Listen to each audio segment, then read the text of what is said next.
आषाढ महिन्याला वर्षा ऋतू असणारा महिना असं म्हटलं जातं. या महिन्यात मान्सूनची सुरुवात होत असते. या महिन्यात रोगराई, संसर्ग यांचं प्रमाण वाढतं. याचमुळं खरे नियम सुरू होतात. कोणते नियम पाळायचे बरं ते आपण जाणून घेऊया. या महिन्यात फलाहार करणं अगदी योग्य मानलं जातं. तेलकट तुपकट पदार्थ, बाहेरचे पदार्थ, रस्त्यावरचे पदार्थ, मसालेदार पदार्थ या काळात खाण्याचं टाळावं. या महिन्यामध्ये सूर्योदयापूर्वी उठावं, सूर्याचं दर्शन घ्यावं, सूर्याला अर्घ्य अर्पण करावं. या महिन्यामध्ये श्री विष्णू, पांडुरंग, गोपाळकृष्ण यांची पूजा करणं, यांचा मंत्रजप करणं लाभदायक ठरतं.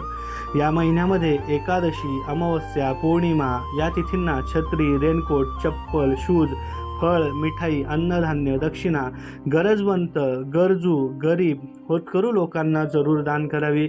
याने अनेक मोठा पुण्यसंचय तुमच्या पदरी पडतो आणि त्याचा लाभ तुमच्या कुटुंबियांना सुद्धा होतो. धन्यवाद.